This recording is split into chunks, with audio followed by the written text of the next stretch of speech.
microphones, podcast microphones. And actually, I know this might be a little off topic for you guys if you're playing guitar, but check this out. I bought this mic right here for my church because I have whoa, what in the world?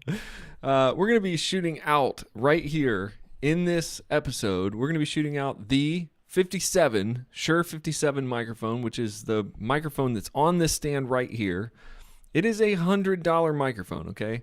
But if you check out this microphone on Amazon, you will see it is $14. Yeah, it's $14. Okay, so this is if you guys are like on a budget and you want to do podcasting, let's check this out. So I'm going to flip over to this $14 microphone. Now, I actually put on this microphone a windscreen, which I have all the links to this in the description. So I have this windscreen here.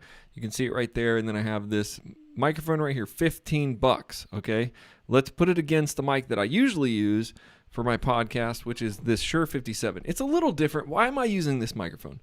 The SM7B is like $399. Okay, that's the microphone everybody wants to use, and I would probably use it too, but you need to have a cloud lifter or something like this to put onto it. And then if you want 2 or 3 mics, which usually we have at least one guest on the podcast, so now you're looking at nearly $1,000 to get a pretty good vocal tone. Okay, $1,000. Okay, so if you want to do this for $15, or let's say for $30, because you can get the $15 windscreen and you can get the $15 mic, and then you can basically be doing podcasts and have really good sound. Now, I'm not going to say it's as good a sound as the SM7B. I think it's very, very close, very close. So you want to pay $30 or $1,000. So let's flip over to this cheaper Amazon mic and see what it sounds like. Now that you've heard me talk, you're rambling. Let's do this.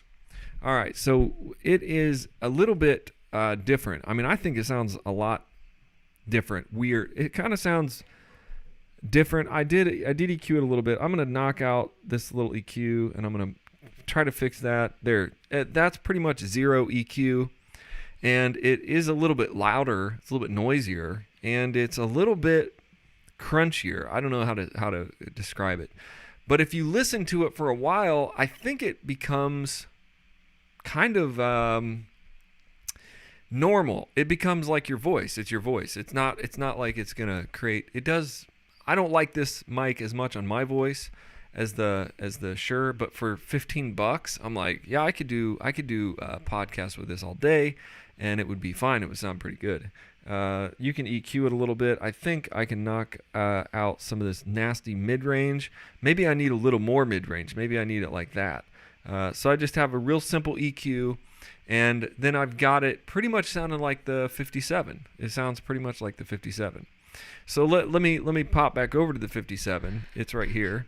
It's the exact same setup, and then we'll just flip over. So we go from the Pyle to the 57. Wow. So I think it definitely changes, and it's weird because once your ear gets used to the one, it's sort of like the other one is like pretty good too. So I think it has a lot to do with what your ear is used to. What does your ear feel like it's used to? And my ear feels used to the 57, but if I talk on this mic for a while, then you're going to be like, oh, I'm used to that. It is weird when you go straight back and forth. So if you go to the Pyle, it creates, it's got a different hiss. It's got a little bit of a boxier tone. It's the Pyle mic. It's not as clean, but if you listen to it for 5 minutes, then you're probably not going to be focused so much on the sound. It actually has a pretty good bass response that I think the 57 doesn't. It's a $15 mic. It's a $15 mic compared to a $100 mic. That is the industry standard, every microphone. So the reason I bought the cheaper mics, is because we're on a budget. We're on a church budget, and we need more mics for our guitars, for our drums, and so I needed more mics. So that's why I bought this mic. Let me switch back to 57, and I'll tell you, I do think I like this one better. I think that we'll be testing this on a snare drum, electric guitar. I'm sure it's better than like a vocal mic to stick on there. I think it would be a lot better. So let me know what you guys think in the description. Let me know what you think. I'm trying to open the chat for you so you can actually see. Let's see. So I should have opened this before. So chat up, open in browser. Okay, there we go. So I'm going to open up the chat here so I can see if you guys are chatting or what you're saying, if you're saying anything. If you think anything. What do you think? Do you think anything about this? This is 57. Now, if you listen to, I didn't do any of this on my channel, but I've watched plenty of YouTube videos where the guy goes 57 SM7B, 57 SM7B, back and forth. And honestly, you can tell a difference. You can kind of hear a difference, but I don't think that you can hear like a massive $400 difference. I can't.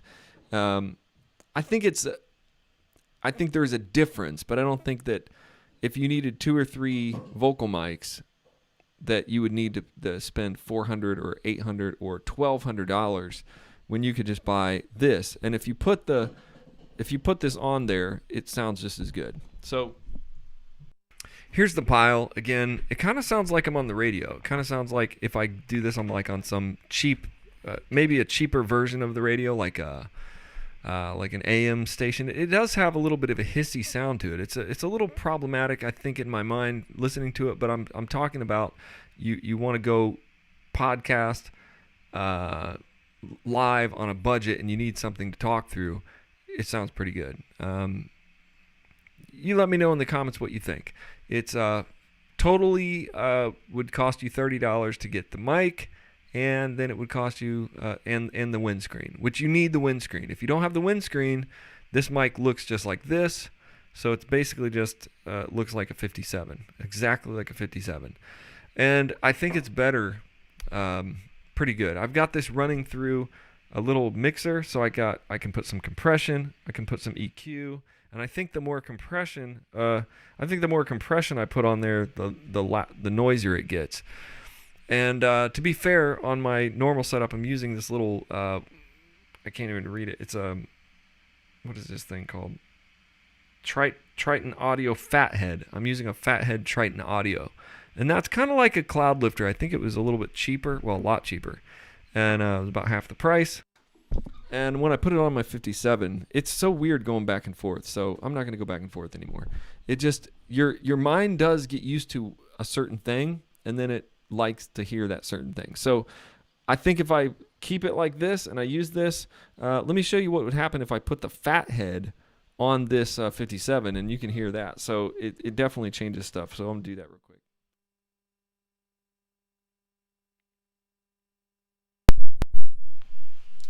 Okay, there we go. So now I've put the Fathead on, and I think it does some stuff to the signal. To me, it really does.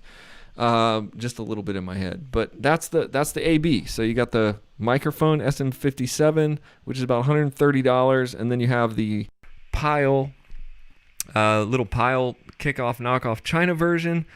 Definitely, sounds different. And if you want to knock out, it feels like it has too much bass in it to me.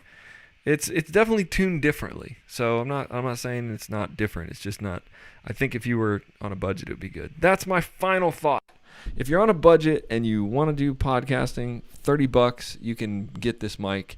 Links are in the description. Let me know. This is just a little video. I wanted to let you guys see this. Now I'm going to take these to church. I'm going to stick them on our electric guitar and on our snare. And if they're terrible, then they're terrible. We may just use them in the youth group or something like that. They're definitely going to do the job. But I'm not sure that I want to mess with our live stream. Our live stream has SM57 on the snare. So am I going to like it on the snare? I don't know. I'll do another video and let you guys know about that later. That's what I'll decide. I'll decide if I can take the cheap mic and make it sound as good on the snare. And from what I've heard from other YouTube channels, you can do it. You absolutely can do it. All right. God bless you guys. Make sure you like, share, subscribe. And also, if you want to do more training with me, you can actually go right here to Worship Band Builder and you can do training. You can click on learning paths. And one of the learning paths that I'm really excited about is the audio and live stream foundations, which is just me talking about how to make your live stream at your church or any live stream for your band. It's mostly focused on music and live streaming. Mixing for live stream. You can do that. You can join now at Audio Tech Foundations. All right. God bless you guys. I will see you on the next video.